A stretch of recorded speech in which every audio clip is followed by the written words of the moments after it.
कि खालिस्तान का शब्द किते भी भारतीय संविधान दे विच बैन किया होया है? सिर्फ खालिस्तान के नारे लगाने कोई गैर कानूनी नहीं है, पर जे तुसी खालिस्तान की डिमांड के नाल तुसी वायलेंस प्रीच करते हो तां वो गैर कानूनी है। जो ज्ञानी हरप्रीत सिंह जथेदार ने गल कही है वो बिल्कुल सही कही है कि उस पर भी कोई कार्रवाई हो सकती है ਜਾਂ ਉਹ ਇਹਨਾਂ ਦਾ ਕਹਿਣਾ ਹੱਕ ਹੈਗਾ? ਤੇ ਮਹਾਰਾਜਾ ਰਣਜੀਤ ਸਿੰਘ ਦਾ ਆਪਣਾ ਰਾਜ ਸੀ, ਸਾਡਾ ਰਾਜ ਖੋਇਆ ਗਿਆ, ਉਹ ਰਾਜ ਸਾਨੂੰ ਵਾਪਸ ਕਰਨਾ ਚਾਹੀਦਾ ਸੀ ਤੇ ਅੰਗਰੇਜ਼ਾਂ ਨੂੰ ਉਹ ਰਾਜ ਵਾਪਸ ਦੇ ਕੇ ਜਾਣਾ ਚਾਹੀਦਾ ਸੀਗਾ। ਸੋ ਕਿਤੇ ਨਾ ਕਿਤੇ ਜਿਹੜੇ ਸਿੱਖ ਹੈਗੇ ਨੇ ਉਹ ਇੱਕ ਵੱਡਾ ਸੈਕਸ਼ਨ ਜਿਹੜਾ ਹੈਗਾ, ਹੁਣ ਮੈਂ ਨੰਬਰਸ ਨਹੀਂ ਕਹਿ ਸਕਦਾ, ਪਰ ਇੱਕ ਸੈਕਸ਼ਨ ਆਫ ਸਿੱਖਸ ਹੈਗਾ ਜਿਹੜਾ ਕਹਿੰਦਾ ਵੀ ਸਿੱਖਾਂ ਦਾ ਆਪਣਾ ਰਾਜ ਚਾਹੀਦਾ। ਹੁਣ ਇੱਕ ਜਿਹੜੀ ਮਿਸ ਇਨਫੋਰਮੇਸ਼ਨ ਕੰਪੇਨ ਚਲਾਈ ਗਈ, ਕਿਉਂਕਿ ਮੀਡੀਆ ਜਿਹੜਾ ਉਹ ਭਾਰਤ ਦਾ ਸੀਗਾ ਤੇ ਸਾਰੇ ਜਿਹੜੇ ਪ੍ਰੈਸ ਵਾਲੇ ਸੀਗੇ ਭਾਰਤ ਦੇ, ਉਹਨਾਂ ਨੇ ਇਸ ਗੱਲ ਨੂੰ ਤੂਲ ਦਿੱਤੀ ਤੇ ਜਿਹੜੇ ਲੋਕ ਖਾਲਿਸਤਾਨ ਦੀ ਡਿਮਾਂਡ ਕਰਦੇ ਰਹੇ ਉਹਨਾਂ ਨੇ ਵੀ ਇਹ ਗੱਲ ਚੰਗੀ ਤਰ੍ਹਾਂ ਕਲੈਰੀਫਾਈ ਨਹੀਂ ਕੀਤੀ ਬਈ ਜਿਹੜਾ ਖਾਲਿਸਤਾਨ ਅਸੀਂ ਮੰਗਦੇ ਹਾਂ, ਜਿਹੜਾ ਖਾਲਸਾ ਰਾਜ ਅਸੀਂ ਮੰਗਦੇ ਹਾਂ, ਉਹ ਮਹਾਰਾਜਾ ਰਣਜੀਤ ਸਿੰਘ ਵਾਲਾ ਰਾਜ ਹੋਏਗਾ ਜਿੱਥੇ ਹਿੰਦੂ ਵੀ ਰਹਿੰਦੇ ਸੀਗੇ, ਮੁਸਲਮਾਨ ਵੀ ਰਹਿੰਦੇ ਸੀਗੇ ਐਂਡ ਉਹ ਬਰਾਬਰ ਦੇ ਹਿੱਸੇਦਾਰ ਹੋਣਗੇ। ਉਹ ਕੋਈ ਧਾਰਮਿਕ ਖੇਤਰ ਨਹੀਂ ਹੋਏਗਾ ਜਿੱਥੇ ਧਰਮ ਹੀ ਸਿੱਖੀਜ਼ਮ ਹੋਏਗਾ, ਉੱਥੇ ਹਰ ਧਰਮ ਦਾ ਲੋਕ ਰਹਿ ਸਕਦੇ ਹੋਣਗੇ। ਸੋ ਇੱਕ ਤਰ੍ਹਾਂ ਦੀਆਂ ਮੇਰੇ ਖਿਆਲ ਮਿਸ ਇਨਫੋਰਮੇਸ਼ਨਸ ਤੇ ਮਿਸਕਨਸੈਪਸ਼ਨਸ ਲੋਕਾਂ ਦੇ ਡਿਮਾਂਡ ਹੈਗੀਆਂ ਨੇ, ਜਿਹਦੇ ਕਰਕੇ ਇੱਕ ਸੈਕਸ਼ਨ ਕਹਿੰਦਾ ਜੀ ਕਿ ਅਸੀਂ ਖਾਲਿਸਤਾਨ ਨਹੀਂ ਬਣਨ ਦੇਵਾਂਗੇ। ਹਾਲਾਂਕਿ ਖਾਲਿਸਤਾਨ ਕੋਈ ਇਹੋ ਜਿਹੀ ਥਾਂ ਨਹੀਂ ਹੈ ਜਿਹੜੇ ਲੋਕ ਇਸ ਨੂੰ ਪ੍ਰੀਚ ਕਰਦੇ ਨੇ। दूसरी गल है कि खालिस्तान के झंडे चुक के सड़कों पर जाके आप नारे लगा सकते हैं, चाहे 10 बंदे हो चाहे 20 बंदे हो। ਕੀ ਸਿੱਖਾਂ ਦੀ ਡਿਮਾਂਡ ਹੈ ਖਾਲਿਸਤਾਨ ਦੀ? ਕਿੰਨੇ ਸੈਕਸ਼ਨ ਦੀ ਹੈਗੀ ਹੈ? ਕਿੰਨੇ % ਸਿੱਖ ਖਾਲਿਸਤਾਨ ਚਾਹੁੰਦੇ ਨੇ? ਕੀ ਖਾਲਿਸਤਾਨ ਸਿੱਖਾਂ ਦੇ ਹੱਕ ਦਾ ਹੈ ਜਾਂ ਨਹੀਂ ਹੈ? ਇਹ ਇੱਕ ਵੱਖਰੀ ਡਿਸਕਸ਼ਨ ਹੈ। ਪਰ ਕੀ ਡਿਮਾਂਡ ਇਲੀਗਲ ਹੈ? ਸਿਰਫ ਡਿਮਾਂਡ ਕਰਨਾ ਗੈਰ ਕਾਨੂੰਨੀ ਹੈ? ਮੈਂ ਉਸ ਤੇ ਤੁਹਾਨੂੰ ਦੱਸ ਰਿਹਾ ਵੀ ਗੈਰ ਕਾਨੂੰਨੀ ਨਹੀਂ ਹੈ। फिर जो दूजी धिर ये चीज़ां करे जो उत्थे वायलेंस होंदा दूजी धिर वाले पासों, फिर क्या है जांदा कि खालिस्तान दे नारे लगे सी तां वायलेंस होया। हुण जिहड़ी दूसरी धिर है जिहड़ी ये कहंदी है भी असीं नारे नहीं लगने चाहिए कि उस संविधान के मुताबिक ठीक है, उन्हां ते कार्रवाई हो सकती है। ਐਂਡ ਉਹ ਜਿਹੜੇ ਰਾਈਟ ਵਿੰਗ ਹਿੰਦੂਜ਼ ਹੈਗੇ ਨੇ ਉਹਨਾਂ ਨੂੰ ਸਰਕਾਰ ਰੋਕਣਾ ਨਹੀਂ ਚਾਹੁੰਦੀ। ਉਹ ਲੋਕ ਨਾਰੇ ਵੀ ਤਾਂ ਲਾਉਂਦੇ ਨੇ ਵੀ ਨਾਰੇ ਲਾਵਾਂਗੇ ਤੇ ਸਾਨੂੰ ਸਾਡੇ ਤੇ ਕੋਈ ਅਟੈਕ ਕਰੇਗਾ, ਸਾਨੂੰ ਕੋਈ ਗਾਲਾਂ ਕੱਢੇਗਾ, ਫਿਰ ਅਸੀਂ ਸਿਕਿਉਰਿਟੀ ਲਗਵਾ ਲਾਂਗੇ। ਹੁਣ ਜਦੋਂ ਸੰਤ ਜਰਨੈਲ ਸਿੰਘ ਭਿੰਡਰਾਂ ਦੇ ਪੋਸਟਰ ਪਾੜੇ ਜਾਂਦੇ ਨੇ, ਸਾੜੇ ਜਾਂਦੇ ਨੇ, ਫਿਰ ਤੁਹਾਨੂੰ ਨਹੀਂ ਲੱਗਦਾ ਵੀ ਇੱਕ ਧਾਰਮਿਕ ਮੁੱਦਾ ਹੈਗਾ? ਜੇ ਧਾਰਮਿਕ ਸਿੱਖਾਂ ਦੀ ਭਾਵਨਾ ਨੂੰ ਠੇਸ ਪਹੁੰਚਦੀ ਹੈ, ਸੰਤ ਜਰਨੈਲ ਸਿੰਘ ਭਿੰਡਰਾਂ ਦੇ ਪੋਸਟਰ ਨੂੰ ਅੱਗ ਲਗਾਉਣ ਵਾਸਤੇ ਜਾਂ ਫਾੜਨ ਵਾਸਤੇ ਇਹ ਵੀ ਬੈਨ ਹੋਣਾ ਚਾਹੀਦਾ ਕਿਤੇ ਨਾ ਕਿਤੇ। ਕਿ ਜਿਹੜੇ ਲੋਕ ਖਾਲਿਸਤਾਨ ਦੀ ਡਿਮਾਂਡ ਕਰ ਰਹੇ ਨੇ ਉਹ ਜੇ ਵਾਇਲੈਂਸ ਨਹੀਂ ਪ੍ਰੀਚ ਕਰ ਰਹੇ ਤੇ ਉਹਨਾਂ ਦੇ ਰਸਤੇ 'ਚ ਕਿਸੇ ਨੂੰ ਨਹੀਂ ਆਉਣ ਦੇਣਾ ਚਾਹੀਦਾ, ਕਿਉਂਕਿ ਇਹਦੇ ਨਾਲ ਫ੍ਰਿਕਸ਼ਨ ਪੈਦਾ ਹੁੰਦੀ ਹੈ। ਤੇ ਜਿਹੜੀ ਰਾਈਟ ਵਿੰਗ ਹਿੰਦੂ ਜਥੇਬੰਦੀਆਂ ਉਹਨਾਂ ਨੂੰ ਵੀ ਚਾਹੀਦਾ ਵੀ ਇਹ ਫਜ਼ੂਲ ਗੱਲਾਂ ਨਾ ਕਰਨ। ਹੁਣ ਜੇ ਡਿਮਾਂਡ ਮੰਗੀ ਹੈ, ਹੁਣ ਸਿੱਖ ਅੱਗੇ ਜਾ ਕੇ ਕਿਹਦੇ ਕੋਲ ਕਹਿਣਗੇ ਜਾਂ ਕਿਤੇ ਜਾ ਕੇ ਪੇਸ਼ੀ ਪਾਣਗੇ ਕਿ ਸਾਨੂੰ ਸਾਡਾ ਖਾਲਿਸਤਾਨ ਰਾਜ ਚਾਹੀਦਾ? ਹੁਣ ਅੱਜ ਜਥੇਦਾਰ ਅਕਾਲ ਤਖਤ ਨੇ ਗੱਲ ਕੀਤੀ ਵੀ ਜੇ ਖਾਲਿਸਤਾਨ ਸਾਨੂੰ ਦਿਓ, ਸਰਕਾਰ ਦੇਵੇ ਤੇ ਅਸੀਂ ਲੈ ਲਾਂਗੇ, ਪਰ ਉਹਨੇ ਇਹ ਤਾਂ ਨਹੀਂ ਕਿਹਾ ਵੀ ਅਸੀਂ ਅਚੀਵ ਕਰਾਂਗੇ, ਕਿਉਂਕਿ ਜੇ ਅਚੀਵ ਕਰਨਾ ਉਹ ਕਹਿਣ ਤਾਂ ਫਿਰ ਉਹਨਾਂ ਕੋਲ ਕੋਈ ਬਲੂਪ੍ਰਿੰਟ ਵੀ ਹੋਣਾ ਚਾਹੀਦਾ। 6 ਜੂਨ 1984 ਨੂੰ ਤੀਸਰਾ ਘੱਲੂਘਾਰਾ ਹੁੰਦਾ ਤੇ 36 ਸਾਲ ਬੀਤ ਜਾਂਦੇ ਨੇ। 36 ਸਾਲ ਬੀਤ ਜਾਣ ਤੋਂ ਬਾਵਜੂਦ ਵੀ ਸਾਡੇ ਕੰਨਾਂ ਦੇ ਵਿੱਚ ਖਾਲਿਸਤਾਨ ਦੀ ਸ਼ਬਦ ਜਿਹੜਾ ਉਹ ਗੂੰਜਦਾ। ਖਾਲਿਸਤਾਨ ਦੇ ਨਾਰੇ ਅੱਜ ਵੀ ਲੱਗਦੇ ਨੇ ਤੇ ਅੱਜ ਜਥੇਦਾਰ ਗਿਆਨੀ ਹਰਪ੍ਰੀਤ ਸਿੰਘ ਨੇ ਵੀ ਗੱਲ ਕਹੀ ਹੈ ਕਿ ਜੇ ਖਾਲਿਸਤਾਨ ਸਾਨੂੰ ਸਰਕਾਰ ਦਿੰਦੀ ਹੈ ਤਾਂ ਅਸੀਂ ਲੈਣ ਵਿੱਚ ਕੋਈ ਵੀ ਗੁਰੇਜ਼ ਨਹੀਂ ਕਰਾਂਗੇ। ਖਾਲਿਸਤਾਨ ਦੀ ਦੁਬਾਰਾ ਡਿਮਾਂਡ ਉੱਠਦੀ ਹੈ। ਹੁਣ ਜਦੋਂ ਇਹ ਬਿਆਨ ਆ ਜਾਂਦਾ ਮੀਡੀਆ ਦੇ ਵਿੱਚ ਬਿਆਨ ਆਉਂਦਾ ਗਿਆਨੀ ਹਰਪ੍ਰੀਤ ਸਿੰਘ ਦਾ, ਉਸ ਤੋਂ ਬਾਅਦ ਕਈ ਸਿਆਸੀ ਲੋਕ ਵੀ ਕਹਿੰਦੇ ਨੇ ਕਿ ਗਿਆਨੀ ਹਰਪ੍ਰੀਤ ਸਿੰਘ ਨੂੰ ਸ਼ਬਦ ਨਹੀਂ ਕਹਿਣੇ ਚਾਹੀਦੇ ਸਨ ਕਿਉਂਕਿ ਇਸ ਦੇ ਨਾਲ ਤਣਾਅ ਪੈਦਾ ਹੁੰਦਾ ਹੈ, ਇਹ ਗੜਬੜੀ ਦਾ ਵੀ ਮਾਹੌਲ ਇੱਥੇ ਪੈਦਾ ਹੋ ਸਕਦਾ ਤੇ ਕਈਆਂ ਨੇ ਇੱਥੋਂ ਤੱਕ ਨੇ ਵੀ ਗੱਲ ਕਹਿ ਦਿੱਤੀ ਹੈ ਕਿ ਇਸ ਦੇ ਖਿਲਾਫ ਕਾਰਵਾਈ ਹੋਣੀ ਚਾਹੀਦੀ ਹੈ। ਹੁਣ ਸਵਾਲ ਇਹ ਪੈਦਾ ਹੁੰਦਾ ਕਿ ਖਾਲਿਸਤਾਨ ਦੀ ਡਿਮਾਂਡ ਜਿਹੜੀ ਹੈ ਉਹ ਅਸੀਂ ਕਰ ਸਕਦੇ ਹਾਂ? ਪਹਿਲਾਂ ਇਹ ਵੀ ਚਰਚਾ ਚੱਲਦੀਆਂ ਆਈਆਂ ਨੇ ਕਿ ਖਾਲਿਸਤਾਨ ਦਾ ਸ਼ਬਦ ਕਿਤੇ ਵਰਤਿਆ ਨਹੀਂ ਜਾ ਸਕਦਾ ਜਾਂ ਖਾਲਿਸਤਾਨ ਦਾ ਝੰਡਾ ਕਿਤੇ ਚੁੱਕਿਆ ਨਹੀਂ ਜਾ ਸਕਦਾ। ਇਸ ਗੱਲ ਦੇ ਉੱਪਰ ਚਰਚਾ ਕਰਾਂਗੇ ਕਿ ਗਿਆਨੀ ਹਰਪ੍ਰੀਤ ਸਿੰਘ ਦੇ ਉੱਤੇ ਕੋਈ ਕਾਰਵਾਈ ਹੋਣੀ ਚਾਹੀਦੀ ਹੈ ਜੇ ਉਹਨਾਂ ਨੇ ਗੱਲ ਕਹਿ ਦਿੱਤੀ ਹੈ ਜਾਂ ਖਾਲਿਸਤਾਨ ਦਾ ਨਾਮ ਲੈ ਲਿਆ ਤਾਂ। ਕੀ ਸੰਵਿਧਾਨ ਦੇ ਵਿੱਚ ਗੱਲ ਕਹੀ ਗਈ ਹੈ ਕਿ ਖਾਲਿਸਤਾਨ ਦਾ ਆਪਾਂ ਨਾਮ ਨਹੀਂ ਲੈ ਸਕਦੇ ਜਿਸ ਸ਼ਬਦ ਨੂੰ ਕਿਤੇ ਬੈਨ ਵੀ ਕੀਤਾ ਗਿਆ? ਇਸ ਉੱਪਰ ਸਾਰੀ ਪ੍ਰਤੀਕਿਰਿਆ ਲਵਾਂਗੇ। ਸਾਡੇ ਨਾਲ ਸੀਨੀਅਰ ਐਡਵੋਕੇਟ ਨਵਕਿਰਨ ਸਿੰਘ ਸਾਡੇ ਨਾਲ ਜੁੜੇ ਹੋਏ ਨੇ ਜੋ ਕਿ ਪੰਜਾਬ ਹਰਿਆਣਾ ਹਾਈ ਕੋਰਟ ਦੇ ਵਿੱਚ ਮੌਜੂਦ ਨੇ ਤੇ ਆਪਾਂ ਇਹਨਾਂ ਨਾਲ ਗੱਲਬਾਤ ਕਰਾਂਗੇ ਕਿ ਖਾਲਿਸਤਾਨ ਦੇ ਸ਼ਬਦ ਉੱਤੇ ਕਿਸ ਨੂੰ ਆਪੱਤੀ ਹੋ ਸਕਦੀ ਹੈ, ਕਿ ਖਾਲਿਸਤਾਨ ਦੇ ਸ਼ਬਦ ਬੋਲਣ ਦੇ ਨਾਲ ਤੁਹਾਡੇ ਉੱਤੇ ਕੋਈ ਮਾਮਲਾ ਦਰਜ ਹੋ ਸਕਦਾ ਹੈ। ਜਦੋਂ ਤੁਸੀਂ ਖਾਲਿਸਤਾਨ ਜਿੰਦਾਬਾਦ ਦੇ ਨਾਰੇ ਲਗਾਓਗੇ ਕੀ ਤੁਹਾਡੇ ਉੱਤੇ ਪੁਲਿਸ ਕਾਰਵਾਈ ਕਰ ਸਕਦੀ ਹੈ? ਆਪਾਂ ਸਾਰੀ ਗੱਲਬਾਤ ਕਰਾਂਗੇ ਐਡਵੋਕੇਟ ਨਵਕੀਰਤ ਸਿੰਘ ਜੀ ਨਾਲ। ਸਰ, ਮੇਰਾ ਪਹਿਲਾ ਸਵਾਲ ਇਹੀ ਹੈ ਕਿ ਖਾਲਿਸਤਾਨ ਦਾ ਸ਼ਬਦ ਕਿਤੇ ਵੀ ਭਾਰਤੀ ਸੰਵਿਧਾਨ ਦੇ ਵਿੱਚ ਬੈਨ ਕੀਤਾ ਹੋਇਆ ਹੈ? ਦੇਖੋ, ਭਾਰਤੀ ਸੰਵਿਧਾਨ ਦੇ ਵਿੱਚ ਤਾਂ ਖਾਲਿਸਤਾਨ ਲਫ਼ਜ਼ ਆਉਣ ਦੀ ਕੋਈ ਗੱਲ ਸੀਗੀ ਨਹੀਂ। ਸੰਵਿਧਾਨ ਦੇ ਵਿੱਚ ਲਿਖਿਆ ਹੋਇਆ ਹੈ ਵੀ ਤੁਹਾਨੂੰ ਆਪਣੇ ਹੱਕਾਂ ਦੀ ਰਾਖੀ ਲਈ, ਤੁਹਾਨੂੰ ਆਪਣੇ ਵਿਊਜ਼ ਨੂੰ ਐਕਸਪ੍ਰੈਸ ਕਰਨ ਲਈ ਆਰਟੀਕਲ 19 ਵਿੱਚ ਪੂਰੇ ਅਖਤਿਆਰ ਨੇ ਵਿਦਿਨ ਸਰਟਨ ਲਿਮਿਟਸ। ਹਾਂ, ਜਦੋਂ ਖਾਲਿਸਤਾਨ ਦੀ ਮੂਵਮੈਂਟ ਚੱਲੀ ਉਦੋਂ ਕੁਝ ਕੇਸ ਜਿਹੜੇ ਨੇ ਸੁਪਰੀਮ ਕੋਰਟ ਵਿੱਚ ਗਏ।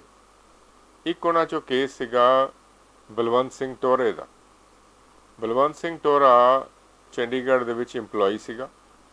ਉਹਨੇ ਨੀਲਮ ਥੀਏਟਰ ਦੇ ਬਾਹਰ ਸੈਕਟਰ 17 ਦੇ ਵਿੱਚ ਉੱਥੇ ਨਾਅਰੇ ਲਗਾਏ ਖਾਲਿਸਤਾਨ ਦੇ। ਉਹਦੇ ਤੇ ਉਹਦੇ ਕੁਝ ਸਾਥੀਆਂ ਨੇ ਉਹਨੂੰ ਅਲਟੀਮੇਟਲੀ ਅਰੈਸਟ ਕਰ ਲਿਆ।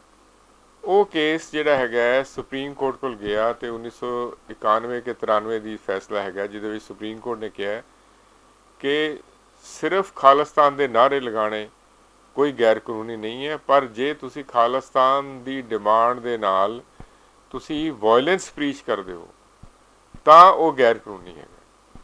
ਸੋ ਉਹ ਜਿਹੜਾ ਲਾਅ ਹੈ ਹੁਣ ਤੱਕ ਜਿਹੜਾ ਹੈਗਾ ਉਹ ਕਾਨੂੰਨ ਹੈਗਾ।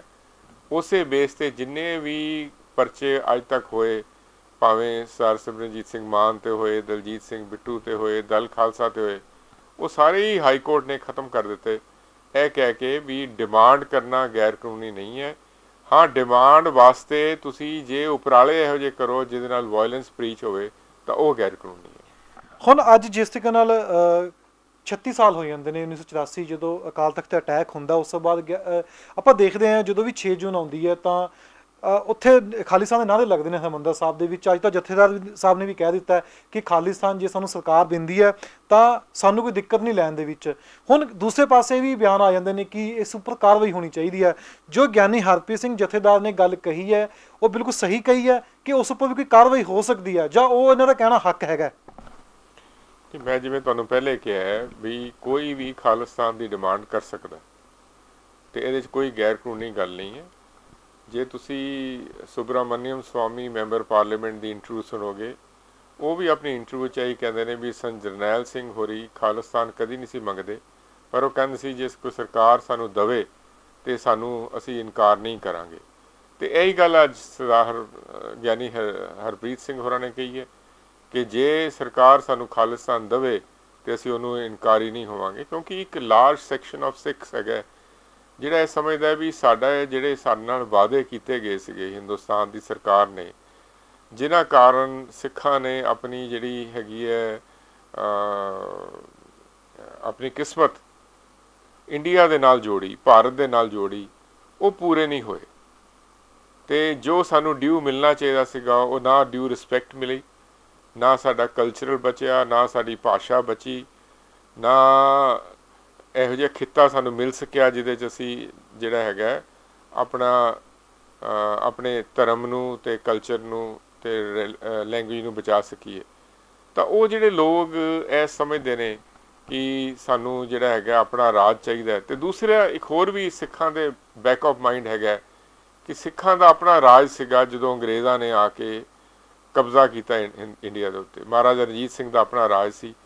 ਸਾਡਾ ਰਾਜ ਖੋਇਆ ਗਿਆ, ਉਹ ਰਾਜ ਸਾਨੂੰ ਵਾਪਸ ਕਰਨਾ ਚਾਹੀਦਾ ਸੀ ਤੇ ਅੰਗਰੇਜ਼ਾਂ ਨੂੰ ਉਹ ਰਾਜ ਵਾਪਸ ਦੇ ਕੇ ਜਾਣਾ ਚਾਹੀਦਾ ਸੀਗਾ।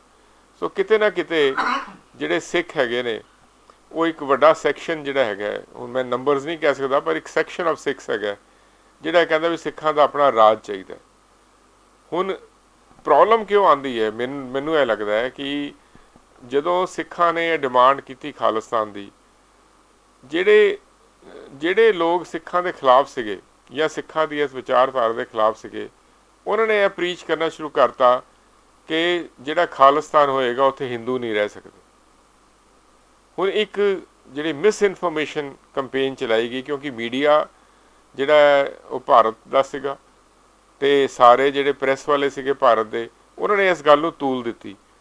ਤੇ ਜਿਹੜੇ ਲੋਕ ਖਾਲਿਸਤਾਨ ਦੀ ਡਿਮਾਂਡ ਕਰਦੇ ਰਹੇ, ਉਹਨਾਂ ਨੇ ਵੀ ਗੱਲ ਚੰਗੀ ਤਰ੍ਹਾਂ ਕਲੈਰੀਫਾਈ ਨਹੀਂ ਕੀਤੀ ਬਈ ਜਿਹੜਾ ਖਾਲਿਸਤਾਨ ਅਸੀਂ ਮੰਗਦੇ ਹਾਂ, ਜਿਹੜਾ ਖਾਲਸਾ ਰਾਜ ਅਸੀਂ ਮੰਗਦੇ ਹਾਂ, ਉਹ ਮਹਾਰਾਜਾ ਰਣਜੀਤ ਸਿੰਘ ਵਾਲਾ ਰਾਜ ਹੋਏਗਾ ਜਿੱਥੇ ਹਿੰਦੂ ਵੀ ਰਹਿੰਦੇ ਸੀਗੇ, ਮੁਸਲਮਾਨ ਵੀ ਰਹਿੰਦੇ ਸੀਗੇ ਐਂਡ ਉਹ ਬਰਾਬਰ ਦੇ ਹਿੱਸੇਦਾਰ ਹੋਣਗੇ। ਉਹ ਕੋਈ ਧਾਰਮਿਕ ਖੇਤਰ ਨਹੀਂ ਹੋਏਗਾ ਜਿੱਥੇ ਧਰਮ ਹੀ ਸਿੱਖੀਜ਼ਮ ਹੋਏਗਾ, ਉੱਥੇ ਹਰ ਧਰਮ ਦਾ ਲੋਕ ਰਹਿ ਸਕਦੇ ਹੋਣਗੇ। ਸੋ ਇੱਕ ਤਰ੍ਹਾਂ ਦੀਆਂ ਮੇਰੇ ਖਿਆਲ ਮਿਸ ਇਨਫੋਰਮੇਸ਼ਨਸ ਅਤੇ ਮਿਸਕਨਸੈਪਸ਼ਨਸ ਲੋਕਾਂ ਦੇ ਡਿਮਾਂਡ ਹੈਗੀਆਂ ਨੇ, ਜਿਹਦੇ ਕਰਕੇ ਇੱਕ ਸੈਕਸ਼ਨ ਕਹਿੰਦਾ ਜੀ ਕਿ ਅਸੀਂ ਖਾਲਿਸਤਾਨ ਨਹੀਂ ਬਣਨ ਦੇਵਾਂਗੇ। ਹਾਲਾਂਕਿ ਖਾਲਿਸਤਾਨ ਕੋਈ ਇਹੋ ਜਿਹੀ ਥਾਂ ਨਹੀਂ ਹੈ ਜਿਹੜੇ ਲੋਕ ਇਸ ਨੂੰ ਪ੍ਰੀਚ ਕਰਦੇ ਨੇ। ਜਦੋਂ ਮੈਂ ਉਹਨਾਂ ਨਾਲ ਗੱਲਬਾਤ ਕਰਦਾ, ਕਿਉਂਕਿ ਮੇਰੇ ਉਹ ਕਲਾਇੰਟ ਨੇ, ਅਤੇ ਉਹਨਾਂ ਦੇ ਮਾਈਂਡ ਵਿੱਚ ਕੋਈ ਇਸ ਤਰ੍ਹਾਂ ਦੀ ਗੱਲ ਨਹੀਂ ਸੀਗੀ ਕਿ ਇਸ ਤਰ੍ਹਾਂ ਦਾ ਖਿੱਤਾ ਹੋਏਗਾ ਜਿੱਥੇ ਹਿੰਦੂ ਰਹਿ ਹੀ ਨਹੀਂ ਸਕਣਗੇ। ਹੁਣ ਆਪਾਂ ਦੇਖਦੇ ਹਾਂ ਕਿ ਸੜਕਾਂ ਦੇ ਉੱਤੇ ਵੀ ਖਾਲਿਸਤਾਨ ਦੇ ਜਦੋਂ ਝੰਡੇ ਚੱਕੇ ਜਾਂਦੇ ਨੇ ਜਾਂ ਨਾਅਰੇ ਲੱਗਦੇ ਨੇ, ਟਕਰਾਅ ਦਾ ਮਾਹੌਲ ਵੀ ਕਈ ਜਗ੍ਹਾ ਤਾਂ ਆਪਾਂ ਦੇਖਿਆ ਵੀ ਪੈਦਾ ਹੋਇਆ ਹੈ ਕਿ ਖਾਲਿਸਤਾਨ ਦੇ ਨਾਅਰੇ ਤਾਂ ਤੁਸੀਂ ਜਿਵੇਂ ਕਿਹਾ ਲਗਾ ਸਕਦੇ ਹੋ, ਆਪਾਂ ਸ਼ਰਤ ਕਿ ਵਾਇਲੈਂਸ ਨਹੀਂ ਹੋਣੀ ਚਾਹੀਦੀ। ਦੂਸਰੀ ਗੱਲ ਹੈ ਕਿ ਖਾਲਿਸਤਾਨ ਦੇ ਝੰਡੇ ਚੁੱਕ ਕੇ ਸੜਕਾਂ 'ਤੇ ਜਾ ਕੇ ਆਪਾਂ ਨਾਅਰੇ ਲਗਾ ਸਕਦੇ ਹਾਂ, ਚਾਹੇ 10 ਬੰਦੇ ਹੋਣ ਚਾਹੇ 20 ਬੰਦੇ ਹੋਣ ਉਹਦੇ ਵਿੱਚ। ਨਹੀਂ, ਮੈਂ ਤਾਂ ਤੁਹਾਨੂੰ ਕਿਹਾ ਵੀ ਸੁਪਰੀਮ ਕੋਰਟ ਕਹਿੰਦਾ ਅਸੀਂ ਨਾਅਰੇ ਲਗਾ ਸਕਦੇ ਹੋ, ਝੰਡਾ ਵੀ ਅਸੀਂ ਲਹਿਰਾ ਸਕਦੇ ਹਾਂ ਖਾਲਿਸਤਾਨ ਦਾ, ਕਰ ਸਕਦੇ ਹੋ। ਜਦੋਂ ਬਲਵੰਤ ਸਿੰਘ ਟੋਰੇ ਦੇ ਕੇਸ ਵਿੱਚ ਨਾਅਰੇ ਲਗਾਏ ਗਏ, ਖਾਲਿਸਤਾਨ ਦੀ ਡਿਮਾਂਡ ਕੀਤੀ ਗਈ, ਤਾਂ ਉਹਦੇ ਵਿੱਚ ਸੁਪਰੀਮ ਕੋਰਟ ਨੇ ਕਹਿਤਾ ਵੀ ਸਿਰਫ ਗੱਲ ਇੱਥੇ ਤੱਕ ਨਹੀਂ ਹੋਣੀ ਚਾਹੀਦੀ, ਇਹ ਵੀ ਗੱਲ ਹੋਣੀ ਚਾਹੀਦੀ ਹੈ ਕਿ ਤੁਸੀਂ ਵਾਇਲੈਂਸ ਪ੍ਰੀਚ ਕਰਦੇ ਹੋ। ਸੋ ਜੇ ਕੋਈ ਕਵੇ ਜੀ ਕਿ ਬਈ ਕਤਲੇਆਮ ਕਰ ਦਿਓ, ਖਾਲਿਸਤਾਨ ਲਈ ਅਸੀਂ ਜਿਹੜਾ ਹੈਗਾ ਕੋਈ ਸਾਡੇ ਰਾਹ 'ਚ ਆਏਗਾ ਅਸੀਂ ਉਹਨੂੰ ਕਤਲ ਕਰ ਦਾਂਗੇ, ਜੇ ਵਾਇਲੈਂਸ ਪ੍ਰੀਚ ਕਰਦਾ ਉਹ ਗੈਰ ਕਾਨੂੰਨੀ ਹੈ। ਜੇ ਬਿਨਾਂ ਵਾਇਲੈਂਸ ਦੇ ਉਹ ਕਹਿੰਦਾ ਜੀ ਕਿ ਮੇਰਾ ਅਧਿਕਾਰ ਹੈ ਖਾਲਸਾ ਰਾਜ ਅਤੇ ਸਿੱਖਾਂ ਨੂੰ ਆਪਣਾ ਜਿਹੜਾ ਹੈਗਾ ਅਲੱਗ ਖਿੱਤਾ ਚਾਹੀਦਾ ਹੈ, ਅਤੇ ਇਹਦੇ 'ਚ ਗੈਰ ਕਾਨੂੰਨੀ ਕੋਈ ਨਹੀਂ। ਹਾਂ, ਲੋਕਾਂ ਦੀ ਸੋਚ ਨਹੀਂ ਹੋ ਸਕਦੀ ਇਹਦੇ ਖਿਲਾਫ, ਉਹਦਾ ਕੋਈ ਮਤਲਬ ਨਹੀਂ ਹੁੰਦਾ ਜਦ ਤੱਕ ਉਹ ਜਜਮੈਂਟ ਕਾਇਮ ਹੈ, ਜਿਹੜੀ ਕਿ ਬੜੀਆਂ ਹਾਈ ਕੋਰਟਾਂ ਨੇ ਉਹਨੂੰ ਫੋਲੋ ਕੀਤਾ, ਸੁਪਰੀਮ ਕੋਰਟ ਨੇ ਵੀ ਫੋਲੋ ਕੀਤਾ, ਅਤੇ ਤਦ ਤੱਕ ਜਿਹੜਾ ਹੈਗਾ ਖਾਲਿਸਤਾਨ ਦੀ ਡਿਮਾਂਡ ਗੈਰ ਕਾਨੂੰਨੀ ਨਹੀਂ ਹੈ। ਇਹ ਵੱਖਰੀ ਗੱਲ ਹੈ ਕਿ ਕੀ ਸਿੱਖਾਂ ਦੀ ਡਿਮਾਂਡ ਹੈ ਖਾਲਿਸਤਾਨ ਦੀ, ਕਿੰਨੇ ਸੈਕਸ਼ਨ ਦੀ ਹੈਗੀ ਹੈ, ਕਿੰਨੇ % ਸਿੱਖ ਖਾਲਿਸਤਾਨ ਚਾਹੁੰਦੇ ਨੇ, ਕੀ ਖਾਲਿਸਤਾਨ ਸਿੱਖਾਂ ਦੇ ਹੱਕ ਦਾ ਹੈ ਜਾਂ ਨਹੀਂ ਹੈ, ਇਹ ਇੱਕ ਵੱਖਰੀ ਡਿਸਕਸ਼ਨ ਹੈ। ਪਰ ਕੀ ਡਿਮਾਂਡ ਇਲੀਗਲ ਹੈ, ਸਿਰਫ ਡਿਮਾਂਡ ਕਰਨਾ ਗੈਰ ਕਾਨੂੰਨੀ ਹੈ, ਮੈਂ ਉਸ 'ਤੇ ਤੁਹਾਨੂੰ ਦੱਸ ਰਿਹਾ ਵੀ ਗੈਰ ਕਾਨੂੰਨੀ ਨਹੀਂ ਹੈ। ਹੁਣ ਜਿਸ ਤਰੀਕੇ ਨਾਲ ਟਕਰਾਅ ਪੈਦਾ ਹੁੰਦਾ ਹੈ, ਇੱਕ ਪਾਸੇ ਜੇ ਖਾਲਿਸਤਾਨ ਦੇ ਨਾਅਰੇ ਲੱਗਦੇ ਨੇ ਤੇ ਦੂਜੀ ਧਿਰ ਜਿਹੜੀ ਹੈਗੀ ਜਿਹੜੀ ਖਿਲਾਫ ਹੁੰਦੀ ਹੈ ਉਹ ਕਹਿ ਦਿੰਦੀ ਵੀ ਅਸੀਂ ਨਾਅਰੇ ਨਹੀਂ ਲੱਗਣ ਦੇਣੇ, ਇਹ ਨਾਅਰੇ ਨਹੀਂ ਲੱਗ ਸਕਦੇ, ਜਾਂ ਤਣਾਅ ਪੈਦਾ ਹੋ ਸਕਦਾ। ਫਿਰ ਜਦੋਂ ਦੂਜੀ ਧਿਰ ਇਹ ਚੀਜ਼ਾਂ ਕਰੇ ਜਾਂ ਉੱਥੇ ਵਾਇਲੈਂਸ ਹੁੰਦਾ ਦੂਜੀ ਧਿਰ ਵਾਲੇ ਪਾਸੋਂ, ਫਿਰ ਕਿਹਾ ਹੈ ਜਾਂਦਾ ਕਿ ਖਾਲਿਸਤਾਨ ਦੇ ਨਾਅਰੇ ਲੱਗੇ ਸੀ ਤਾਂ ਵਾਇਲੈਂਸ ਹੋਇਆ। ਹੁਣ ਜਿਹੜੀ ਦੂਸਰੀ ਧਿਰ ਹੈ ਜਿਹੜੀ ਇਹ ਕਹਿੰਦੀ ਹੈ ਵੀ ਅਸੀਂ ਨਾਅਰੇ ਨਹੀਂ ਲੱਗਣੇ ਚਾਹੀਦੇ, ਕਿ ਉਹ ਸੰਵਿਧਾਨ ਦੇ ਮੁਤਾਬਿਕ ਠੀਕ ਹੈ, ਉਹਨਾਂ 'ਤੇ ਕਾਰਵਾਈ ਹੋ ਸਕਦੀ ਹੈ। ਦੇਖੋ, ਆਰਟੀਕਲ 19 ਜਿਹੜਾ ਹੈ freedom of expression and speech, ਉਹ ਇੱਕ ਹੱਦਾਂ ਵਿੱਚ ਰਹਿ ਕੇ ਜਿਹੜਾ ਵੀ ਬੰਦਾ ਕੋਈ ਗੱਲ ਕਰੇ ਉਹ ਉਹਦੀ ਕਾਨੂੰਨ ਦੇ ਦਾਇਰੇ ਵਿੱਚ ਆਉਂਦੀ ਹੈ। ਸੋ ਜਿਹੜੇ ਜਾ ਕੇ ਰੋਕਦੇ ਨੇ ਉਹ ਕਾਨੂੰਨ ਦੀ ਉਲੰਘਣਾ ਕਰ ਰਹੇ ਨੇ। ਪਰ ਪ੍ਰੋਬਲਮ ਇਹ ਵੇ ਕਿ ਉਹ ਜਿਹੜੀ ਜਥੇਬੰਦੀਆਂ ਹੈਗੀਆਂ ਨੇ ਉਹ ਸਾਰੀਆਂ ਗੌਰਮੈਂਟ ਸਪੋਰਟਡ ਜਥੇਬੰਦੀਆਂ ਨੇ, ਐਂਡ ਉਹ ਜਿਹੜੇ ਰਾਈਟ ਵਿੰਗ ਹਿੰਦੂਜ਼ ਹੈਗੇ ਨੇ ਉਹਨਾਂ ਨੂੰ ਸਰਕਾਰ ਰੋਕਣਾ ਨਹੀਂ ਚਾਹੁੰਦੀ। ਉਹ ਲੋਕ ਨਾਅਰੇ ਵੀ ਤਾਂ ਲਾਉਂਦੇ ਨੇ ਵੀ ਨਾਅਰੇ ਲਾਵਾਂਗੇ ਅਤੇ ਸਾਡੇ 'ਤੇ ਕੋਈ ਅਟੈਕ ਕਰੇਗਾ, ਸਾਨੂੰ ਕੋਈ ਗਾਲਾਂ ਕੱਢੇਗਾ, ਫਿਰ ਅਸੀਂ ਸਿਕਿਉਰਿਟੀ ਲਗਵਾ ਲਾਂਗੇ। ਸੋ ਇਹ ਸਾਰਿਆਂ ਨੂੰ ਪਤਾ ਹੈ ਵੀ ਜਿਹੜੇ ਲੋਕ ਇਸ ਤਰ੍ਹਾਂ ਦੇ ਆ ਕੇ ਅਪੋਜ਼ ਕਰਦੇ ਨੇ, ਤਲਵਾਰਾਂ ਲੈ ਕੇ ਆ ਕੇ ਕਹਿੰਦੇ ਨੇ ਜੀ ਕਿ ਅਸੀਂ ਖਾਲਿਸਤਾਨ ਨਹੀਂ ਬਣਨ ਦਾਂਗੇ, ਉਹਨਾਂ ਦੀ ਮਨਸ਼ਾ ਕੀ ਹੈ। ਜੇ ਕੋਈ ਆਪਣੀ ਫੰਡਾਮੈਂਟਲ ਰਾਈਟਸ ਨੂੰ ਕਰ ਰਿਹਾ, ਕਨਵੇ ਕਰ ਰਿਹਾ, ਉਹਦੇ ਮੁਤਾਬਿਕ ਗੱਲ ਕਰ ਰਿਹਾ, ਸੰਵਿਧਾਨ ਦੇ ਵਿੱਚ ਰਹਿ ਕੇ, ਕਾਨੂੰਨ ਦੇ ਦਾਇਰੇ ਵਿੱਚ ਰਹਿ ਕੇ, ਉਹਨੂੰ ਆਪੋਜੀਸ਼ਨ ਅਸੀਂ ਕਰ ਹੀ ਨਹੀਂ ਸਕਦੇ। ਸੋ ਉਹ ਆਪੋਜੀਸ਼ਨ ਗਲਤ ਹੈ, ਲੇਕਿਨ ਕਿਉਂਕਿ ਆਪੋਜੀਸ਼ਨ ਜਿਹੜੀ ਹੈ ਉਹ ਮੈਜੋਰਿਟੀ ਕਮਿਊਨਿਟੀ ਦੀ ਹੈ, ਤਾਂ ਹਿੰਦੂ ਵੋਟ ਨੂੰ ਖੁਸ਼ ਕਰਨ ਲਈ ਸਰਕਾਰ ਕਹਿੰਦੀ ਹੈ ਵੀ ਕੋਈ ਨਹੀਂ, ਇਹਨਾਂ ਨੂੰ ਵੀ ਨਾਅਰੇ ਲਾਉਣ ਦਿਓ, ਅੱਗੋਂ ਅਪੋਜ਼ ਕਰਨ ਦਿਓ, ਆਪਸ ਲੜਨਗੇ, ਅਸੀਂ ਜਿਹੜਾ ਹੈਗਾ ਆਪਣਾ। ਸੋ ਵੋਟ ਬੈਂਕ ਨੂੰ ਅਪੀਜ਼ ਕਰਨ ਲਈ ਇਹ ਪੋਲੀਟਿਕਸ ਦਾ ਇੱਕ ਹਿੱਸਾ ਬਣ ਗਿਆ ਆਪੋਜੀਸ਼ਨ ਵੀ।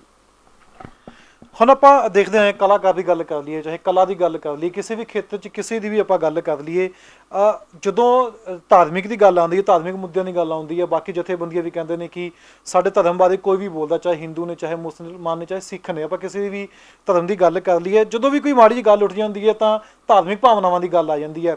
ਹੁਣ ਜਦੋਂ ਸੰਤ ਜਰਨੈਲ ਸਿੰਘ ਭਿੰਡਰਾਂ ਦੇ ਪੋਸਟਰ ਪਾੜੇ ਜਾਂਦੇ ਨੇ, ਸਾੜੇ ਜਾਂਦੇ ਨੇ, ਫਿਰ ਤੁਹਾਨੂੰ ਨਹੀਂ ਲੱਗਦਾ ਵੀ ਇੱਕ ਧਾਰਮਿਕ ਮੁੱਦਾ ਹੈਗਾ, ਜੇ ਧਾਰਮਿਕ ਸਿੱਖਾਂ ਦੀ ਭਾਵਨਾ ਨੂੰ ਠੇਸ ਪਹੁੰਚਦੀ ਹੈ, ਸੰਤ ਜਰਨੈਲ ਸਿੰਘ ਭਿੰਡਰਾਂ ਦੇ ਪੋਸਟਰ ਨੂੰ ਅੱਗ ਲਗਾਉਣ ਵਾਸਤੇ ਜਾਂ ਫਾੜਨ ਵਾਸਤੇ ਇਹ ਵੀ ਬੈਨ ਹੋਣਾ ਚਾਹੀਦਾ ਕਿਤੇ ਨਾ ਕਿਤੇ। ਜੇ ਉਹਨਾਂ ਦੀ ਭਾਵਨਾਵਾਂ ਭੜਕਦੀਆਂ ਨੇ ਤਾਂ ਇਹ ਵੀ ਫਿਰ ਭਾਵਨਾਵਾਂ ਨੂੰ ਕਿਤੇ ਨਾ ਕਿਤੇ ਠੇਸ ਤਾਂ ਪਹੁੰਚਦੀ ਸਿੱਖਾਂ ਦੀ ਨਾ, ਜਦੋਂ ਕੋਈ ਸੰਤ ਜਰਨੈਲ ਸਿੰਘ ਭਿੰਡਰਾਂ ਦੇ ਪੋਸਟਰ ਪਾੜਦਾ। ਤਾਂ ਦੇਖੋ, ਇਸ ਤਰ੍ਹਾਂ ਹੈ ਕਿ ਇੱਕ ਸੈਕਸ਼ਨ ਆਫ ਸਿੱਖਸ ਜਿਹੜਾ ਹੈ ਸੰਤ ਜਰਨੈਲ ਸਿੰਘ ਹੋਰਾਂ ਨੂੰ ਆਪਣਾ ਆਈਡੀਅਲ ਮੰਨਦਾ, ਇੱਕ ਸੈਕਸ਼ਨ ਆਫ ਸਿੱਖਸ, ਹੁਣ ਜਦੋਂ ਕਿਸੇ ਰਿਲੀਜੀਅਸ, ਕਿਉਂਕਿ ਹੁਣ ਇਹ ਵੀ ਗੱਲ ਕਹੀ ਜਾ ਚੁੱਕੀ ਹੈ ਕਿ ਸੰਤ ਜਰਨੈਲ ਸਿੰਘ ਹੋਰੀ ਇੱਕ ਰਿਲੀਜੀਅਸ ਲੀਡਰ ਸੀਗੇ। ਸੋ ਸਿੱਖ ਜਿਹੜੇ ਨੇ, ਜਿਹੜੇ ਉਹਨਾਂ ਨੂੰ ਮੰਨਦੇ ਨੇ, ਉਹ ਕਹਿੰਦੇ ਨੇ ਵੀ ਉਹਨਾਂ ਦੀ ਟੀਚਿੰਗਸ ਜਿਹੜੀਆਂ ਸਾਡੇ ਵਾਸਤੇ ਜਿਹੜੀਆਂ ਇੱਕ ਤਰ੍ਹਾਂ ਦਾ ਹੁਕਮਨਾਮਾ ਹੈਗਾ ਵੀ ਤੁਸੀਂ ਅਸੀਂ ਉੱਤੇ ਚੱਲਣਾ ਹੈ। ਤੇ ਜਦੋਂ ਤੁਸੀਂ ਪੋਸਟਰ ਪਾੜੋਗੇ ਤੇ ਤੁਸੀਂ ਇਨਵਾਈਟ ਤਾਂ ਕਰੋਗੇ ਹੀ, ਐਂਡ ਉਹਦੇ ਨਾਲ ਅੱਗੇ ਵਾਇਲੈਂਸ ਹੁੰਦੀ ਹੈ ਕਿਉਂਕਿ ਟਕਰਾਅ ਤਾਂ ਵੱਧਦਾ ਹੈ। ਸੋ ਸਰਕਾਰ ਨੂੰ ਚਾਹੀਦਾ ਕਿ ਜਿਹੜੇ ਲੋਕ ਖਾਲਿਸਤਾਨ ਦੀ ਡਿਮਾਂਡ ਕਰ ਰਹੇ ਨੇ, ਉਹ ਜੇ ਵਾਇਲੈਂਸ ਨਹੀਂ ਪ੍ਰੀਚ ਕਰ ਰਹੇ ਤੇ ਉਹਨਾਂ ਦੇ ਰਸਤੇ 'ਚ ਕਿਸੇ ਨੂੰ ਨਹੀਂ ਆਉਣ ਦੇਣਾ ਚਾਹੀਦਾ, ਕਿਉਂਕਿ ਇਹਦੇ ਨਾਲ ਫ੍ਰਿਕਸ਼ਨ ਪੈਦਾ ਹੁੰਦੀ ਹੈ। ਤੇ ਜਿਹੜੀ ਰਾਈਟ ਵਿੰਗ ਹਿੰਦੂ ਜਥੇਬੰਦੀਆਂ, ਉਹਨਾਂ ਨੂੰ ਵੀ ਚਾਹੀਦਾ ਵੀ ਇਹ ਫਜ਼ੂਲ ਗੱਲਾਂ ਨਾ ਕਰਨ, ਆਪਸ ਟਕਰਾਅ ਨਾ ਹੋਣ, ਕਿਉਂਕਿ ਅਸੀਂ ਹਿੰਦੂ ਸਿੱਖ ਸਾਰੇ ਇਕੱਠੇ ਰਹਿ ਰਹੇ ਹਾਂ, ਪਿਆਰ ਨਾਲ ਰਹਿ ਰਹੇ ਹਾਂ। ਕੁਛ ਚੰਦ ਲੋਕ ਜਿਹੜੇ ਨੇ, ਜੇ ਪੂਰੇ ਪੰਜਾਬ ਵਿੱਚ ਦੇਖੀਏ ਤਾਂ 100 ਬੰਦਾ ਹੋਏਗਾ ਜਿਹੜਾ ਇਸ ਚੀਜ਼ ਨੂੰ ਆਪੋਜੀਸ਼ਨ ਕਰਦਾ, ਤੇ ਜੇ ਉਹ 100 ਬੰਦਾ ਚੁੱਪ ਕਰਕੇ ਆਪਣੇ ਘਰ ਬਹਿ ਜਾਵੇ ਤੇ ਐਕਸ਼ਨ ਦਾ ਰਿਐਕਸ਼ਨ ਨਾ ਹੋਵੇ, ਤੇ ਮੇਰਾ ਖਿਆਲ ਸ਼ਾਇਦ ਮੁੱਦਾ ਹੀ ਨਾ ਹੋਵੇ। ਮੁੱਦਾ ਵੀ ਬਣ ਜਾਂਦਾ ਜਦੋਂ ਕੋਈ ਰਿਐਕਟ ਕਰਦਾ। ਹੁਣ ਸਵਾਲ ਇਹ ਹੁੰਦਾ ਕਿ ਜਿਸ ਤਰੀਕੇ ਨਾਲ ਪੁਲਿਸ ਨੇ ਹੁਣ ਜਿਵੇਂ ਤੁਸੀਂ ਕਿਹਾ ਕਿ ਕੇਸ ਜਿਹੜੇ ਖਤਮ ਕਰ ਦਿੱਤੇ ਨੇ ਜੀ, ਕਿਸੇ ਨੇ ਖਾਲਿਸਤਾਨ ਦਾ ਨਾਮ ਲਿਆ ਸੀ, ਤਾਂ ਹੁਣ ਜਦੋਂ ਡਿਮਾਂਡ ਹੁੰਦੀ ਹੈ ਖਾਲਿਸਤਾਨ ਦੀ, ਜਦ ਹੁਣ ਡਿਮਾਂਡ ਰੱਖਦੇ ਨੇ, ਫਿਰ ਇਸ ਦਾ ਅਗਲਾ ਨੈਕਸਟ ਪੁਆਇੰਟ ਕੀ ਹੋਏਗਾ? ਡਿਮਾਂਡ ਰੱਖੇ ਨੇ, ਸਰਕਾਰ ਕੋਲ ਗੱਲਬਾਤ ਜਾਏਗੀ, ਕਿਸ ਤਰੀਕੇ ਨਾਲ ਜਾ ਕੇ ਇਸ ਚੀਜ਼ ਉੱਪਰ ਫੈਸਲਾ ਕੀਤਾ ਜਾ ਸਕਦਾ, ਕਿਉਂਕਿ ਬੜੇ ਲੰਮੇ ਸਮੇਂ ਤੋਂ ਇਹ ਚੱਲਦਾ ਆ ਰਿਹਾ। ਹੁਣ ਜੇ ਡਿਮਾਂਡ ਮੰਗੀ ਹੈ, ਹੁਣ ਸਿੱਖ ਅੱਗੇ ਜਾ ਕੇ ਕਿਹਦੇ ਕੋਲ ਕਹਿਣਗੇ ਜਾਂ ਕਿਤੇ ਜਾ ਕੇ ਪੇਸ਼ੀ ਪਾਉਣਗੇ ਕਿ ਸਾਨੂੰ ਸਾਡਾ ਖਾਲਿਸਤਾਨ ਰਾਜ ਚਾਹੀਦਾ? ਨਹੀਂ, ਦੇਖੋ, ਜਿਹੜੇ ਲੋਕ ਡਿਮਾਂਡ ਕਰਦੇ ਖਾਲਿਸਤਾਨ, ਸਵਾਲ ਤਾਂ ਤੁਸੀਂ ਉਹਨਾਂ ਨੂੰ ਕਰ ਸਕਦੇ ਹੋ ਵੀ ਤੁਸੀਂ ਦੱਸੋ ਜੀ ਹੁਣ ਕੀ ਕਰੋਗੇ, ਹੈ ਨਾ ਜੀ। ਮੈਂ ਤਾਂ ਵਕੀਲ ਹਾਂ, ਮੈਂ ਤਾਂ ਜਦੋਂ ਕਿਸੇ ਦੀਆਂ ਫੰਡਾਮੈਂਟਲ ਰਾਈਟਸ ਦੀ ਪ੍ਰੋਟੈਕਸ਼ਨ ਹੋਵੇ ਤੇ ਮੈਂ ਉਹਦੀ ਵਾਸਤੇ ਮੈਂ ਖੜਦਾ, ਫ੍ਰੀ ਲੀਗਲ ਏਡ ਵੀ ਪ੍ਰੋਵਾਈਡ ਕਰਦਾ ਮੈਂ। ਸੋ ਜਿਹੜੇ ਲੋਕ ਖਾਲਿਸਤਾਨ ਦੀ ਡਿਮਾਂਡ ਕਰ ਰਹੇ ਨੇ, ਇਹ ਤਾਂ ਉਹਨਾਂ ਨੂੰ ਪਤਾ ਹੋਏਗਾ ਉਹਨਾਂ ਕੋਲ ਕੀ ਬਲੂ ਪ੍ਰਿੰਟ ਹੈ, ਉਹ ਕਿਸ ਤਰੀਕੇ ਨਾਲ ਖਾਲਿਸਤਾਨ ਦੀ ਅਚੀਵਮੈਂਟ ਕਰਨਾ ਚਾਹੁੰਦੇ, ਕਿਉਂਕਿ ਖਾਲਿਸਤਾਨ ਦੀ ਡਿਮਾਂਡ ਇੰਡੀਆ 'ਚ ਨਹੀਂ ਪੂਰੇ ਵਰਲਡ ਦੇ ਵਿੱਚ ਹੈ। ਹੁਣ ਇਹ ਤਾਂ ਹੁਣ ਅੱਜ ਜਥੇਦਾਰ ਅਕਾਲ ਤਖਤ ਨੇ ਗੱਲ ਕੀਤੀ ਵੀ ਜੇ ਖਾਲਿਸਤਾਨ ਸਾਨੂੰ ਦਿਓ, ਸਰਕਾਰ ਦੇਵੇ ਤੇ ਅਸੀਂ ਲੈ ਲਾਂਗੇ, ਪਰ ਉਹਨੇ ਇਹ ਤਾਂ ਨਹੀਂ ਕਿਹਾ ਵੀ ਅਸੀਂ ਅਚੀਵ ਕਰਾਂਗੇ, ਕਿਉਂਕਿ ਜੇ ਅਚੀਵ ਕਰਨਾ ਉਹ ਕਹਿਣ ਤਾਂ ਫਿਰ ਉਹਨਾਂ ਕੋਲ ਕੋਈ ਬਲੂ ਪ੍ਰਿੰਟ ਵੀ ਹੋਣਾ ਚਾਹੀਦਾ।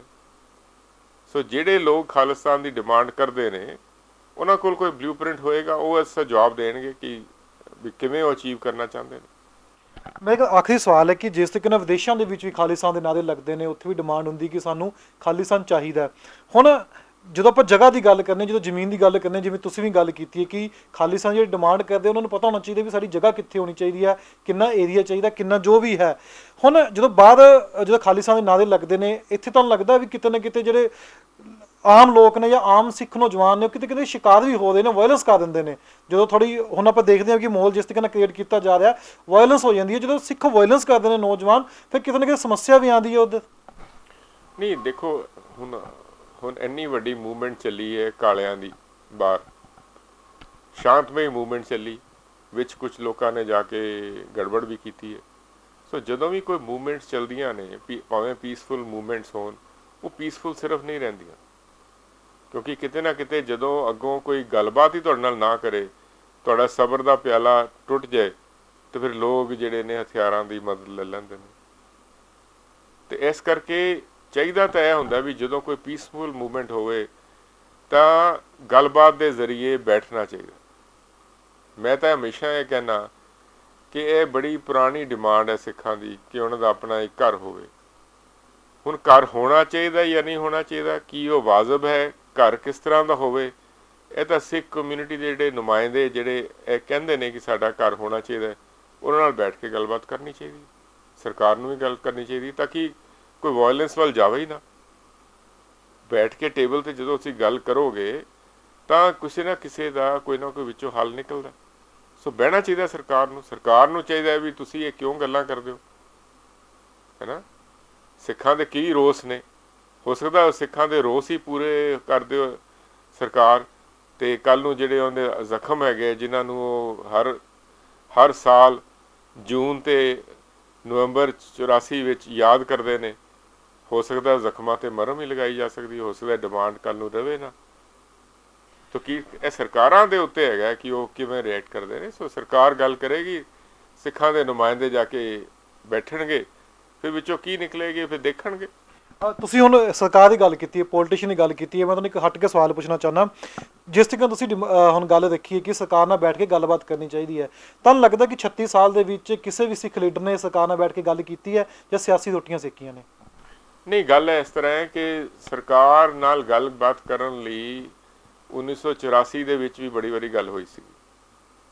1990 ਦੇ ਕਰੀਬ ਵੀ, 89 ਦੇ ਕਰੀਬ ਵੀ, ਜਦੋਂ ਆਲ ਇੰਡੀਆ ਸਿੱਖ ਸਟੂਡੈਂਟ ਫੈਡਰੇਸ਼ਨ ਦੇ ਮੁੰਡੇ ਰਿਹਾ ਹੋਏ ਨੇ ਜੋਧਪੁਰ ਤੋਂ, ਉਦੋਂ ਵੀ ਚਿੱਠੀਆਂ ਲਿਖੀਆਂ ਗਈਆਂ ਵੀ ਸਰਕਾਰ ਸਾਡੇ ਨਾਲ ਗੱਲਬਾਤ ਹੋਏ ਕਰੇ। ਓਫੀਸ਼ੀਅਲੀ ਕਦੀ ਕਿਸੇ ਨੇ ਗੱਲਬਾਤ ਸਰਕਾਰ ਨੇ ਨਹੀਂ ਕੀਤੀ। ਟੇਬਲ ਤੇ ਕਦੀ ਸਿੱਖਾਂ ਦੇ ਨੁਮਾਇੰਦਿਆਂ ਨੂੰ ਨਹੀਂ ਬੁਲਾਇਆ ਗਿਆ। ਅਨਅਫੀਸ਼ੀਅਲੀ ਉਹ ਕੋਸ਼ਿਸ਼ ਕਰਦੇ ਰਹੇ ਵੀ ਇਹਨਾਂ ਦੇ ਧੜੇ ਤੋੜਨ ਲਈ ਕੋਈ ਸੁਨੇਹਾ ਭੇਜ ਦੇਣਾ ਵੀ ਤੁਹਾਨੂੰ ਜੀ ਇਹ ਦੇ ਦਿੰਦੇ ਆ, ਉਹ ਦੇ ਦਿੰਦੇ ਆ, ਤੁਸੀਂ ਛੱਡ ਦਿਓ ਇਹ ਡਿਮਾਂਡ। ਲੇਕਿਨ ਓਫੀਸ਼ੀਅਲੀ ਕਦੀ ਵੀ ਸਿੱਖਾਂ ਦੇ ਨੁਮਾਇੰਦਿਆਂ ਨੂੰ ਨਹੀਂ ਸੱਦਿਆ ਗਿਆ ਵੀ ਦੱਸੋ ਜੀ ਤੁਸੀਂ ਗੱਲ ਕੀ ਹੈ, ਅਸੀਂ ਖਾਲਿਸਤਾਨ ਮੰਗਦੇ ਹੋ, ਆਓ 10 ਬੰਦੇ ਆਪਣੇ ਕੱਢ ਕੇ ਭੇਜੋ, ਅਸੀਂ ਆਪਣੇ ਬੰਦੇ ਬਿਠਾਉਂਦੇ ਹਾਂ, ਤੁਸੀਂ ਗੱਲਬਾਤ ਕਰੋ। ਇਹ ਕਦੀ ਨਹੀਂ ਹੋਇਆ ਓਫੀਸ਼ੀਅਲੀ, ਕੋਈ ਟਾਕਸ ਨਹੀਂ ਹੋਈਆਂ। ਤੁਹਾਨੂੰ ਲੱਗਦਾ ਹੈ ਆਉਣ ਵਾਲੇ ਸਮੇਂ ਵਿੱਚ ਜਿਵੇਂ ਮਾਹੌਲ ਕ੍ਰੀਏਟ ਹੁੰਦਾ ਰਿਹਾ ਤੇ ਗੱਲਬਾਤ ਹੋਣ ਦੀ ਸੰਭਾਵਨਾ ਹੈਗੀ ਕੋਈ ਅੱਗੇ, ਕਿ ਇਦਾਂ ਹੀ ਚੱਲਦਾ ਰਹੂਗਾ? ਮੈਨੂੰ ਨਹੀਂ ਲੱਗਦਾ ਵੀ ਹਿੰਦੁਸਤਾਨ ਦੀ ਡੈਮੋਕ੍ਰੇਸੀ ਇੰਨੀ ਮੈਚਿਓਰ ਡੈਮੋਕ੍ਰੇਸੀ ਹੈ ਕਿ ਉਹ ਗੱਲਬਾਤ ਕਰੇ, ਕਿਉਂਕਿ ਜਿਹੜੀਆਂ ਮੈਚਿਓਰ ਡੈਮੋਕ੍ਰੇਸੀਜ਼ ਹੁੰਦੀਆਂ ਨੇ, ਜਿਹੜੀਆਂ ਆਪਣੇ ਜਿਹੜੇ ਬਸ਼ਿੰਦਿਆਂ ਨੂੰ ਆਪਣੇ ਨਾਲ ਜੋੜ ਕੇ ਰੱਖਣਾ ਚਾਹੁੰਦੀਆਂ ਨੇ, ਜਿਹੜੇ ਉਹਨਾਂ ਦੇ ਸੈਂਟੀਮੈਂਟਸ ਦੀ ਕੋਈ ਕਦਰ ਕਰਦੀਆਂ ਨੇ, ਉਹ ਬੈਠ ਕੇ ਟੇਬਲ ਤੇ ਗੱਲ ਕਰਦੀਆਂ। ਜਿਨ੍ਹਾਂ ਨੇ ਸਿੱਖਿਆ ਹੀ ਹੋਏ ਵੀ ਤੁਸੀਂ ਇਹਨਾਂ ਤੇ ਡਾਂਗ ਭਰਾਓ ਜੀ, ਗੋਲੀਆਂ ਚਲਾਓ, ਆਪੇ ਖਤਮ ਹੋ ਜਾਣਗੇ, ਉਹ ਗੱਲਬਾਤ ਤੇ ਨਹੀਂ ਆਉਂਦੇ। ਹਾਲ ਤੱਕ ਤਾਂ ਇਹੋ ਜਿਹਾ ਕੋਈ ਹਿਸਟਰੀ ਨਹੀਂ ਹੈ ਇੰਡੀਅਨ ਗਵਰਨਮੈਂਟ ਦੀ।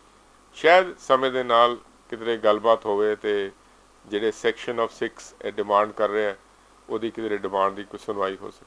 ਤੁਹਾਨੂੰ ਲੱਗਦਾ ਵੀ ਡਿਮਾਂਡ ਕਰਨ ਵਾਸਤੇ ਵੀ ਸਿੱਖਾਂ ਕੋਲ ਇੱਕ ਲੀਡਰ ਹੋਣਾ ਚਾਹੀਦਾ? ਕਿਉਂਕਿ ਜਦੋਂ ਵੀ ਕੋਈ ਲੀਡਰ ਆਉਣ ਦੀ ਗੱਲ ਹੁੰਦੀ ਹੈ, ਜਾਂ ਜਦੋਂ ਵੀ ਪੰਥ ਦੇ ਨਾਂ 'ਤੇ ਵੀ ਆਪਾਂ ਦੇਖਦੇ ਹਾਂ ਕਿ ਕਈ ਲੀਡਰ ਆਏ ਨੇ, ਫਿਰ ਤੁਹਾਨੂੰ ਲੱਗਦਾ ਕਿ ਆਪਣੇ ਲੀਡਰ ਉੱਥੇ ਗੱਲ ਰੱਖ ਹੀ ਨਹੀਂ ਪਾਏ, ਜਾਂ ਹੁਣ ਅੱਗੇ ਜਾ ਕੇ ਗੱਲ ਹੋਣ ਦੀ ਸੰਭਾਵਨਾ ਵੀ ਹੁੰਦੀ ਹੈ? ਜਿਵੇਂ ਤੁਸੀਂ ਕਹਿ ਰਹੇ ਹੋ, ਇੱਕ ਲੀਡਰ ਦੀ ਲੋੜ ਹੈਗੀ ਹੈ, ਫਿਰ ਸਿੱਖਾਂ ਲੀਡਰ ਦੀ ਲੋੜ ਹੈਗੀ ਇੱਥੇ, ਜੋ ਕਿ ਸਹੀ ਜਾ ਕੇ ਅਗਵਾਈ ਕਰ ਸਕੇ, ਨੁਮਾਇੰਦਗੀ ਕਰ ਸਕੇ ਤੇ ਸਰਕਾਰ ਨੂੰ ਆਪਣੀ ਗੱਲ ਪਹੁੰਚਾ ਸਕੇ ਓਫੀਸ਼ੀਅਲੀ। ਦੇਖੋ, ਸਿੱਖਾਂ ਨੂੰ ਇੱਕ ਲੀਡਰ ਦੀ ਲੋੜ ਨਹੀਂ ਹੈਗੀ, ਸਿੱਖਾਂ ਨੂੰ ਇੱਕ ਨੰਬਰ ਆਫ ਲੀਡਰਸ ਦੀ ਲੋੜ ਹੈ ਜਿਹੜੇ ਜਾ ਕੇ ਗੱਲਬਾਤ ਕਰ ਸਕਣ। ਇਕੱਲਾ ਬੰਦਾ ਵੀ ਕੋਈ ਗੱਲ ਨਹੀਂ ਕਰ ਸਕਦਾ। ਸੋ ਜੇ ਕਦੀ ਇਹੋ ਜਿਹੀ ਸਥਿਤੀ ਆਉਂਦੀ ਹੈ ਤੇ ਸਿੱਖਾਂ ਦੇ ਵਿੱਚੋਂ ਨੁਮਾਇੰਦੇ ਕੱਢ ਕੇ ਉਹ ਨੁਮਾਇੰਦੇ ਜਾ ਕੇ ਸਰਕਾਰ ਨਾਲ ਗੱਲਬਾਤ ਕਰ ਸਕਦੇ ਨੇ, ਤੇ ਮੇਰੇ ਖਿਆਲ ਕੋਈ ਗੱਲਬਾਤ ਹੋ ਸਕੇ। ਕਿਉਂਕਿ ਇੱਕ ਬੰਦਾ ਜਾ ਕੇ ਸਰਕਾਰ ਨਾਲ ਗੱਲ ਕਰੇ, ਮੇਰਾ ਖਿਆਲ ਕੋਈ ਇਸ ਤਰ੍ਹਾਂ ਦਾ ਲੀਡਰ ਸਿੱਖਾਂ ਕੋਲ ਨਹੀਂ ਹੈਗਾ। ਹਾਂ, a group of people representing the Sikhs, ਜੇ ਕੱਲ੍ਹ ਨੂੰ ਕੋਈ ਗੱਲਬਾਤ ਹੁੰਦੀ ਹੈ ਤੇ ਉਹ ਜਾਂਦੇ ਨੇ, ਜਿਹੜੇ ਕਿ ਇਹ ਗੱਲਾਂ ਹਾਲੇ ਕਿ ਕਿਆਫੇ ਦੀਆਂ ਹੈ, ਕਿਉਂਕਿ ਮੈਨੂੰ ਨਹੀਂ ਲੱਗਦਾ ਇਹ ਗੱਲ ਜਿਹੜੀ ਹੈ ਇੱਥੋਂ ਅੱਗੇ ਚੱਲਣੀ ਹੈ। ਗਿਆਨੀ ਜੀ ਨੇ ਕਿਉਂ ਇਹ ਸਟੇਟਮੈਂਟ ਦਿੱਤੀ, ਕਿਉਂ ਹੋਈ, ਇਹ ਸਟੇਟਮੈਂਟਸ ਅੱਗੇ ਵੀ ਆਉਂਦੀਆਂ ਰਹੀਆਂ ਨੇ, ਤੇ ਨਾ ਸਰਕਾਰ ਨੇ ਇਹਨੂੰ ਸੀਰੀਅਸਲੀ ਲੈਣਾ ਤੇ ਨਾ ਅੱਗੇ ਗੱਲ ਤੁਰਨੀ ਹੈ। ਪਰ ਜਦੋਂ ਵੀ ਕਦੀ ਕੋਈ ਗੱਲਬਾਤ ਹੋਵੇ ਤੇ ਸਿੱਖਾਂ ਦੇ ਨੁਮਾਇੰਦੇ ਜਿਹੜੇ ਨੇ ਇਹੋ ਜਿਹੇ ਬੜੇ ਹੋਣਗੇ ਜਿਹੜੇ ਕਿ ਚੁਣੇ ਜਾ ਸਕਦੇ ਨੇ, ਤੇ ਜਿਹੜੇ ਜਾ ਕੇ ਸਰਕਾਰ ਨਾਲ ਗੱਲ ਕਰਨ। ਜਿਵੇਂ ਤੁਸੀਂ ਸਾਰੀ ਗੱਲਬਾਤ ਸੁਣੀ ਹੈ, ਐਡਵੋਕੇਟ ਨਵਕੀਰਤ ਸਿੰਘ ਜੀ ਨੇ ਹੀ ਗੱਲ ਕੀਤੀ ਹੈ ਕਿ ਖਾਲਿਸਤਾਨ ਸ਼ਬਦ ਜਿਹੜਾ ਉਹ ਬੈਨ ਨਹੀਂ ਹੈ। ਖਾਲਿਸਤਾਨ ਸ਼ਬਦ ਤੁਸੀਂ ਇਸਤੇਮਾਲ ਕਰ ਸਕਦੇ ਹੋ, ਬੋਲ ਵੀ ਸਕਦੇ ਹੋ, ਪਰ ਸ਼ਰਤ ਹੈ ਕਿ ਵਾਇਲੈਂਸ ਨਹੀਂ ਹੋਣੀ ਚਾਹੀਦੀ। ਤੁਸੀਂ 5 ਬੰਦੇ ਜਾਂ 7 ਬੰਦੇ ਜਾ ਕੇ ਕਿਤੇ ਗੱਲ ਵੀ ਰੱਖਦੇ ਹੋ ਖਾਲਿਸਤਾਨ ਬਾਰੇ, ਜਿਵੇਂ ਅੱਜ ਗਿਆਨੀ ਹਰਪ੍ਰੀਤ ਸਿੰਘ ਜਥੇਦਾਰ ਨੇ ਵੀ ਗੱਲ ਕੀਤੀ ਕਿ ਸਾਨੂੰ ਖਾਲਿਸਤਾਨ ਜੇ ਗੌਰਮੈਂਟ ਦਿੰਦੀ ਤਾਂ ਅਸੀਂ ਲੈ ਸਕਦੇ ਹਾਂ। ਪਹਿਲੇ ਵੀ ਕਈ ਚਰਚਾ ਚੱਲਦੀ ਆ ਰਹੀ ਹੈ। ਖਾਲਿਸਤਾਨ ਕਿਤੇ ਵੀ ਬੈਨ ਨਹੀਂ ਹੈਗਾ, ਤੁਸੀਂ ਸ਼ਬਦ ਇਸਤੇਮਾਲ ਕਰ ਸਕਦੇ ਹੋ, ਵਾਇਲੈਂਸ ਨਾ ਕਰੋ। ਨੌਜਵਾਨਾਂ ਨੂੰ ਖਾਸ ਕਰਕੇ ਇਹੀ ਹਦਾਇਤ ਹੈ। ਵਾਇਲੈਂਸ ਦਾ ਮਤਲਬ ਹੈ ਕਿ ਤੁਸੀਂ ਜਦੋਂ ਖਾਲਿਸਤਾਨ ਦੀ ਗੱਲ ਰੱਖੋਗੇ ਤਾਂ ਤੁਹਾਡੇ ਕੋਲ ਕੋਈ ਹਥਿਆਰ ਨਹੀਂ ਹੋਣਾ ਚਾਹੀਦਾ। ਪੀਸਫੁਲ ਹੋ ਕੇ ਜਾਂ ਬਿਲਕੁਲ ਸ਼ਾਰਪ ਹੋ ਕੇ ਤੁਸੀਂ ਆਪਣੀ ਗੱਲ ਕਿਸੇ ਨੂੰ ਵੀ ਅੱਗੇ ਰੱਖ ਸਕਦੇ ਹੋ, ਚਾਹੇ ਸਰਕਾਰ ਹੈ ਚਾਹੇ ਕੋਈ ਵੀ ਹੈ। ਪਰ ਖਾਲਿਸਤਾਨ ਦਾ ਜੋ ਸ਼ਬਦ ਜਥੇਦਾਰ ਜੀ ਨੇ ਵਰਤਿਆ ਉਹ ਬਿਲਕੁਲ ਹੀ ਸਹੀ ਹੈ। ਉਹ ਲਾ ਦੇ ਅਕੋਰਡਿੰਗ, ਭਾਰਤੀ ਸੰਵਿਧਾਨ ਦੇ ਅਕੋਰਡਿੰਗ ਉਹ ਵਰਤ ਸਕਦੇ ਨੇ। ਕਾਨੂੰਨ ਇਸ ਚੀਜ਼ ਦੀ ਇਜਾਜ਼ਤ ਦਿੰਦਾ ਹੈ ਖਾਲਿਸਤਾਨ ਸ਼ਬਦ ਨੂੰ ਵਰਤਣ ਨੂੰ, ਕਿਉਂਕਿ ਕਿਤੇ ਵੀ ਇਹ ਨਹੀਂ ਲਿਖਿਆ ਗਿਆ ਤੁਸੀਂ ਕੋਈ ਆਪਣੀ ਡਿਮਾਂਡ ਰੱਖਦੇ ਹੋ, ਜੋ ਕਿਸੇ ਆਜ਼ਾਦੀ ਚਾਹੁੰਦੇ ਹੋ, ਉੱਥੇ ਜਾ ਕੇ ਸ਼ਬਦ ਨੂੰ ਨਾ ਵਰਤਿਆ ਜਾਵੇ। ਪਰ ਸ਼ਬਦ ਵਰਤਣ ਦੇ ਨਾਲ ਨਾਲ ਤੁਹਾਡੀ ਇੱਕ ਮਰਿਆਦਾ ਵੀ ਹੋਣੀ ਚਾਹੀਦੀ ਹੈ, ਸੰਯਮ 'ਚ ਰਹਿ ਕੇ, ਸੰਵਿਧਾਨ ਵਿੱਚ ਰਹਿ ਕੇ, ਜਾਂ ਕਹਿ ਦਈਏ ਕਿ ਬਿਲਕੁਲ ਪੀਸਫੁਲ ਹੋ ਕੇ ਤੁਸੀਂ ਆਪਣਾ ਰੋਸ ਦਿਖਾ ਸਕਦੇ ਹੋ।